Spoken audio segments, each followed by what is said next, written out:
Redditors that worked with a dating company, Tinder, Bumble, Hinge, etc. What's the most insane user stat or behind-the-scenes fact you found out about? I have a friend who works for, I wanna say Tinder. Anyway, the company isn't important. What is important is that her entire job is to remove inappropriate images. Her job is to look at big dick pics all day. 5 days a week. That's all. No stat. Just a weird ducking job. Yeah, I've done that job. You get used to it pretty quickly. So many big digs and buttholes. Every shape, size, and color imaginable. I used to monitor chat logs too. That's where the real ducked up sheet is.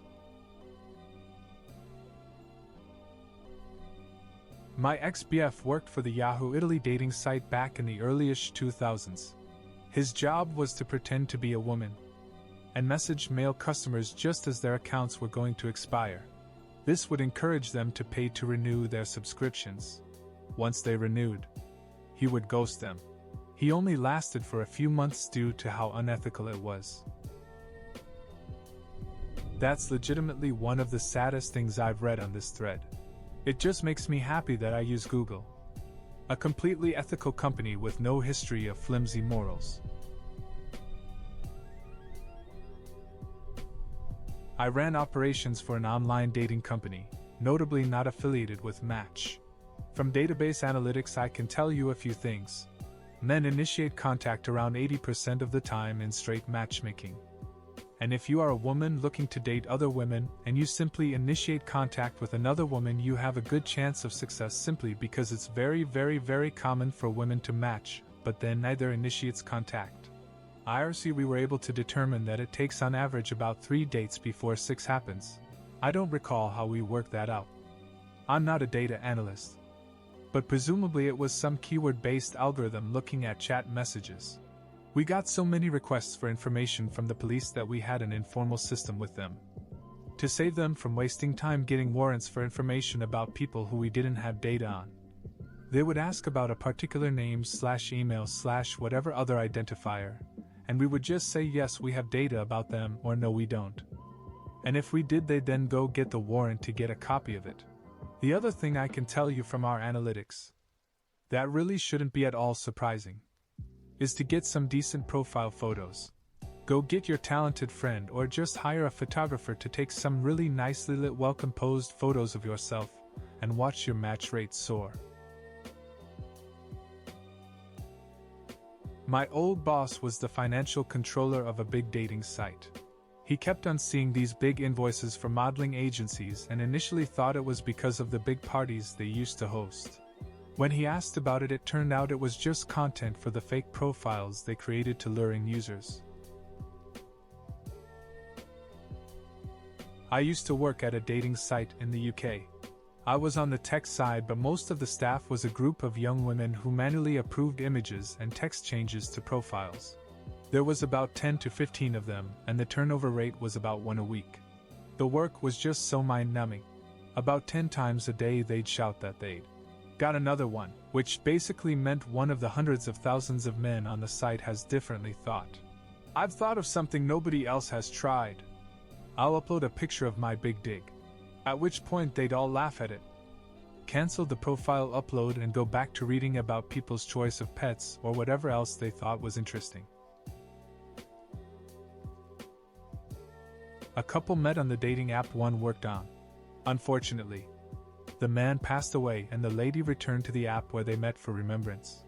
One day, a bug in the system made some profile likes to be sent again after months, and she received one from her deceased boyfriend. Her bug report was heartbreaking.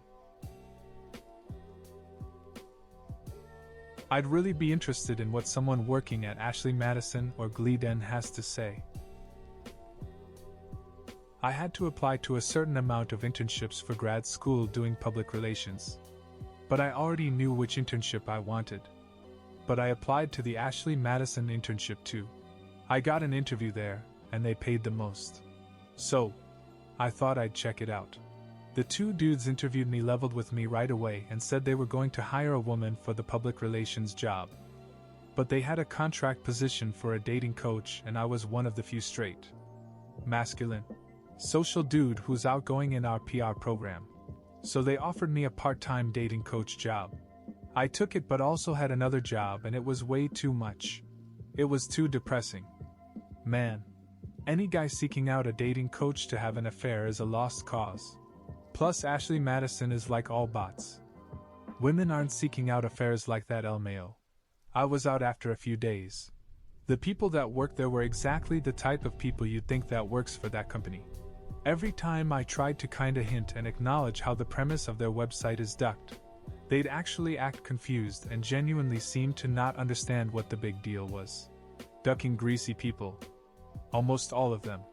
Funny enough, the most innocent girl in my program got the original internship, and it turned her off PR for good. LOL. I used to work at Bumble. Although this was about 4 to 5 years ago. Globally, about 90% of the users are men. So there's a huge male to female disparity. Although it's not that bad on a per country basis, for some countries. The most depressing stat though was the histogram of word count in messages. Something like 91% of opening messages were just one word, hey. And 85% of conversations were just one exchange long, hey, dash no reply ever. Looking at human digital mating habits splayed out in data science form was really depressing. Update, yikes. This thread really exploded.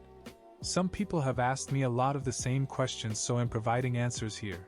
1. When I worked there, we were not allowed to read the content of chats. Only gather metadata about them, word count, number of exchanges. But we could not build models which analyze the content of chats. This chat was about food. This one was about holidays. This one was sexual. This was due to stringent GDPR draft rules/TOS/privacy rules at the time. And Bumble took user privacy very seriously. So chats were never read or analyzed for content. Not even by automated models. However, this was 4 to 5 years ago. And they may have amended their TOS since then to allow it. Or they might be analyzing content for non-GDPR countries, USA. Therefore, as others have pointed out, we don't know for sure that the word used most often was actually, hey. It could have been hello or howdy. In the office, we always assumed it was, hey, due to our own experiences on the app. But we did know with certainty that 91% of first messages used only a single word. So we guessed it was, hey. 2. The countries which had better male-female ratios, which I can remember, were the Nordic ones. Sweden and Norway were close to 50-50. And for a time, one of them even had more women on the app than men. Not sure how it is now. 3. The GDPR rules were released in 2016, even earlier draft rules for some industries such as banking/finance and telecoms. But were not actually enforced until 2018. This grace period of 2 years was so that firms could implement all of the massive legal and technical protocols for GDPR. And many compliance/tech departments in London did nothing but a mad dash sprint for 2 to 3 years straight to get GDPR compliant before the 2018 deadline. As such, Bumble was already GDPR compliant, at least in terms of user chats. Don't know about other aspects. Well, before 2018, as I said, they took user privacy seriously. Even before GDPR. We weren't allowed to read chat messages due to a combination of user privacy TOS, specific to Bumble, and GDPR draft rules. I just wrote GDPR as a catch-all term for all of the various privacy rules in effect then, including TOS. But yes, I agree. The rules were not enforced yet. I apologize that I wasn't specific. I wrote my reply quickly this morning, not thinking it would explode like this. And so just blurted out GDPR without getting pedantic about which rules and which years. Apologies for any confusion. For all these numbers are pulled from my memory of what I saw 4 to 5 years ago. And thus are not canon law or academic paper worthy. Update 2. Thank you most kindly for all of the awards, kind strangers. I very much appreciate it. I never worked at OkCupid, but years ago I reported a few profiles and then they made me a mod. There were more fake or scam profiles than big dick pics. We think some profiles were reported just because someone didn't like how they acted.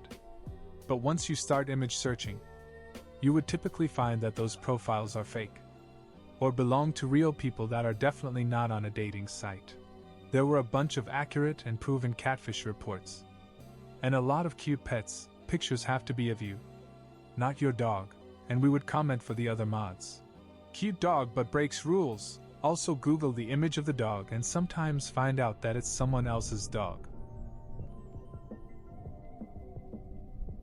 I used to moderate OkCupid. The amount of unsolicited big dick pictures men would send women, not even accompanied by any words, was horrifying. I mean, you'd expect it because online dating is a cesspit, but the sheer amount would still surprise you. I had to look at each reported picture and say, yes, that's a pen 15-inch. I exchanged numbers with this bloke I met on holiday. Nothing had happened with him, and we lived on different continents. Anyway, on Christmas Day he sent me a message saying Merry Christmas. This is what America looks like at Christmas, and some pictures. Him playing with the family dog in front of the Christmas tree lights outside his parents' house, his erect pen 15. Poorly lit him sledging with his toddler-aged niece and nephew's snowman. I assumed he sent it accidentally because it was pretty off-brand for the rest of the set. So I asked him about it, and he was like, oh, I was just horny.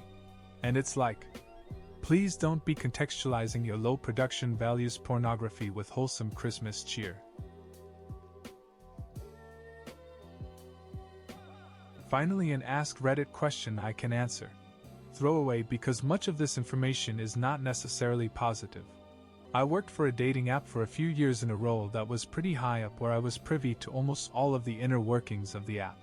I won't say which one, but I think my experience probably is applicable to other apps as well.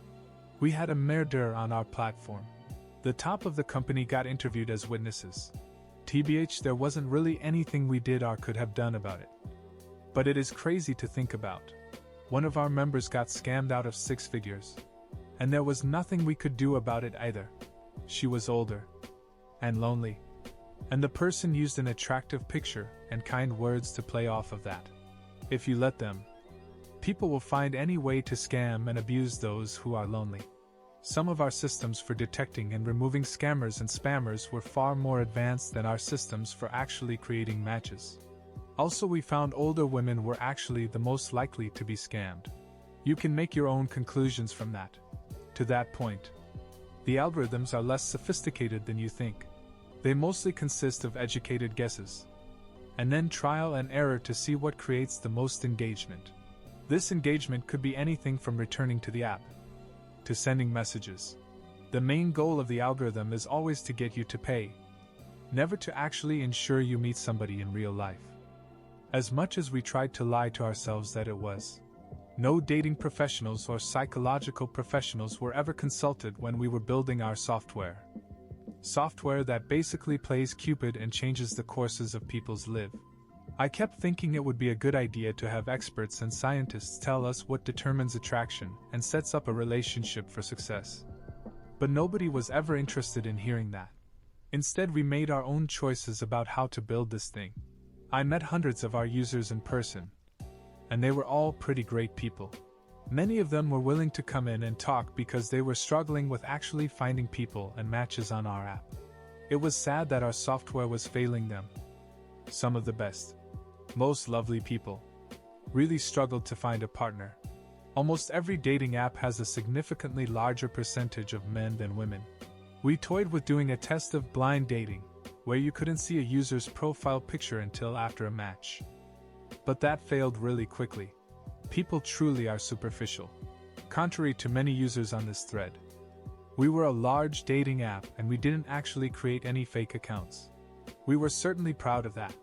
That being said, there are some that do it, and it's relatively obvious when they do. The profile is usually a very attractive person, somebody who probably has no need for dating apps, and it's usually shown very early in the queue. And the photos tend to be of Instagram influencer level quality. That's the biggest giveaway. I can likely answer questions too, provided they are general enough. This is probably going to get buried. I used to work for shag.co.uk as a content creator. And by that I mean it was me who replied to messages from users. I used to get paid between 11p and 18p per message, with bonuses for hitting certain message amounts. It was mostly horny guys who just wanted to chat and get off. But I met some interesting people. One a 60s guy whose wife had died a few weeks prior. Hadn't had sex in years. Needed a release. Spoke at length of how he had picked me because I looked like his dead wife in her prime. To a guy who was in his 80s who was an ex-porn star. Sent multiple links to his videos and such. We spoke at length regarding his trips to Africa and all the charity work he'd done.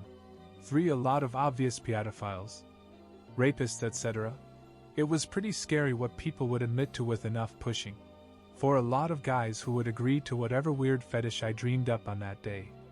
Horny people be horny.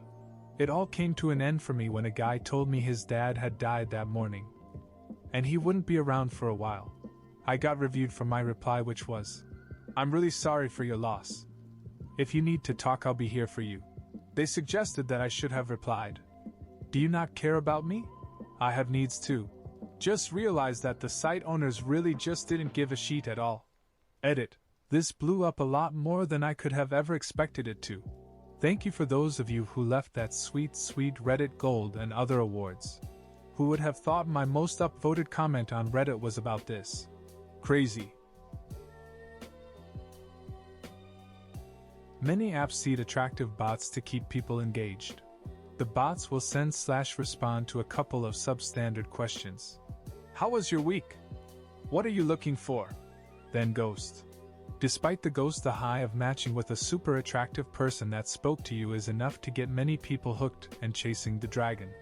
I have a theory, and proven I work on the comms side, not engineering, that these bots created ghosting culture. The bots just abruptly stopped chatting, which isn't how a normal actual human ends a conversation, but people became so used to it happening to them. They started doing it to others. Learned behavior. Managed and worked on a short-term personal security detail for one of the C-listers of one of these in LA. Not mentioning by name BC, I'm not trying to get doxxed, but there is a huge problem with people getting stealth with HIV and other venereal diseases, as well as being mugged or robbed while ducking about on these apps, and the victims will threaten to lash out at the company violently, or even show up at the offices demanding to speak to someone in charge while in the initial anger stage, despite the company having no personal hand in the situation beyond arranging the medium for which to meet. Apparently the company can't even send out a warning about the suspected user who is accused of stealthing to LE or public health due to counsel advising that it's slander with anything less than bona fide evidence of that person being positive for the disease/committing a crime against the other, and or that person meeting the other, and or having intercourse. The companies do cooperate with law enforcement on a case-by-case basis IRC, but they do have the right to clam up and wait for a subpoena before they share user info/chat logs, etc. Meanwhile, there are multiple people who have been robbed of thousands of dollars, given a disease, and many more victims waiting to be had while the company sits on its ass and lets the complaints pile up. Even then, it's a whole messy area where it's cheaper to not even get involved. Even banning the user from the service involves some amount of steps. I don't blame the victims for being livid, but what a whole ass ducking mess. Got a few still images of the people we were keeping an eye out for, and they looked like completely normal guys and girls who just got pushed to their breaking point. All BC, they trusted someone from a dating app. Could happen to anyone. Honestly. I worked as a software engineer for a dating site in the mid-2000s. Literally every single female profile was fake. They were generated profiles using arbitrary data and paid for lewd photos from various sources. The sites we ran targeted guys paying for the site. Meanwhile, if you signed up as a female, the site would be free, simply because the ratio guys to real girls was so huge. The fake female profiles would also message newly signed up guys' profiles almost straight away, giving the guys a confidence boost. They'd often message straight back, Then after a few messages, which purposely got more heated, over a few different profiles, the guy's account would get a notification saying to pay to send more messages. If the guy's profile didn't pay, the site would continue to send messages from different fake profiles, all of which were behind a paywall in order to see more photos or reply at all. The refund policy was super short. So if, and by the time the guy's profile realized he was just chatting to AI profiles, he'd request a refund, but often denied due to refund policy being short that he agreed to at sign up. By the time a given site was commonly known as being a scam, we'd spin up another site, different name, logo and design, and repeat the process. This went on for months/years with hundreds of sites under various names. TLDR, it was toxic as hell. Hated it. Glad I quit. I don't know if it's changed, but with a classic not me but my roommate used to work at one of the big dating apps, and one of the issues they had was that their algorithm changed at one point to more emphatically enforce dating pools, where people who got more right swipes would only see profiles of people who get more right swipes, etc. With the idea being that it would put people in similar tiers to actually match. One big issue they were having was, well, racial preferences or sexual racism being pretty amplified as a result. Black women and Asian men especially were being overwhelmingly shuffled down the algorithm because there are a lot of people who will basically automatically swipe left on them as soon as they see they're a black woman or an Asian man, even if they were hot as hell. Also, apparently, the issue was less severe among women seeking women, but even more extreme, to an insane factor, among men seeking men. Yes, both Tinder and Hinge have admitted these are huge issues, and internally both are quite aware of it. Tinder essentially intentionally isolates Asian men by tanking certain user profiles and not even showing them to women unless they spend money. And Asian men have the most disposable income. The result is they spend more money on dating apps than any other demographic while getting the worst results. If you look at the data from the bottom tier of men, they do worse than even morbidly obese people. A guy once called me 85 times in one night because I went to bed instead of calling him, and he likes to teach bitches lessons. Edit, I'll be honest, I misread the question and just thought people were sharing random stats based on their online dating experience, lol. My bad. I legit have had the milder versions of this exp too. One of the stories, matched with someone, exchanged numbers. Then he called me every time I didn't reply within minutes to his text, even when I said I was driving, eating, working, exercising, or taking a shower. I was out with my friends that night, and had guy friends answered his calls many times. Then he stopped calling that night. I was still spammed with texts asking what I was up to, what I was doing, etc. the next morning, so I just blocked him. I saw my phone log. He called, missed calls, me over 100x. I still can't believe I tolerated that for 3 days. Entitled men are truly insane. The guy that called me 85 times, we matched that night while I was in the movies with a friend. I get out around 11:30 p.m. and he messages me asking if I wanted to go to his house for dinner. I said no, that it was too late, but we can meet another time. He asks if he can call. I said sure, but my roommate just got home from a 3-month trip and I would catch up with her and text him when I was done if he was still awake. We talked for about an hour. It's about 1 a.m. at this point, and I texted him that I was free. He said, "Give me 5 minutes." I was like, okay, and he said, "I'm listening to my favorite song, smiley face, smiley face." I was like, I'm going to bed. Like, I had a reason to not be available, but he's keeping me waiting at like 1:30 a.m. to listen to a song? And then he lost it. You stupid ducking bitches. Entitled whores who can keep a good man waiting for an hour and can't wait a few goddamn seconds, you stupid ducking bitch. And then called me a pig for like 6 hours and incessantly called me between the hours of 1:30 a.m. and 5 a.m. Smiley face.